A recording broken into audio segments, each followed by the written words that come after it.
Imagine trying to sell the exact same product to everyone in the world using the exact same message. A teenager in Tokyo, a businessman in London, and a farmer in Brazil all see the same advertisement and hear the same promise. The chances of that message working for all of them are extremely low. People have different incomes, lifestyles, interests, and needs. This is why one of the most important ideas in marketing is market segmentation.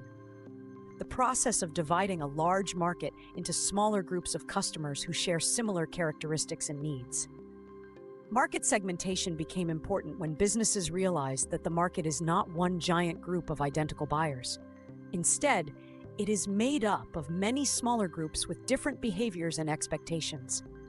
By identifying these groups, companies can design products, prices, and marketing messages that speak directly to the people most likely to buy them. Instead of trying to sell to everyone, companies focus on the customers who value their product the most. There are several common ways businesses segment markets.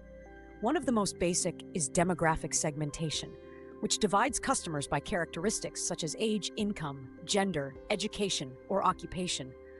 For example, a luxury watch brand like Rolex primarily targets high-income customers, while many smartphone brands create different models for students, professionals, and budget-conscious buyers. Another common method is geographic segmentation, where companies divide markets based on locations such as countries, cities, or climate regions. Fast food chains like McDonald's use this strategy globally.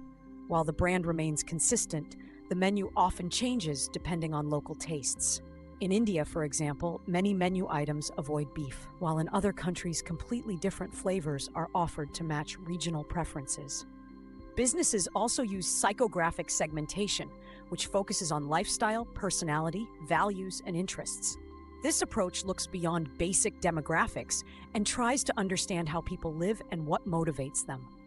For instance, Nike targets people who identify with ambition, sports, and personal achievement. The brand speaks directly to individuals who see fitness and determination as part of their identity. Another powerful approach is behavioral segmentation, which divides customers based on how they interact with products.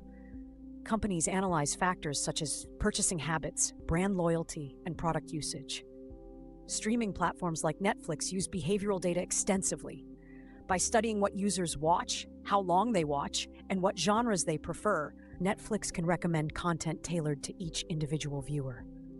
Market segmentation allows companies to design much more precise marketing strategies. Instead of spreading their resources across a massive audience, businesses can focus on the specific customers who are most likely to respond positively. This leads to more effective advertising, stronger brand relationships, and better customer satisfaction. In modern marketing, segmentation is often the first step before deciding which market to target and how to position a brand, topics we will explore in the upcoming episodes.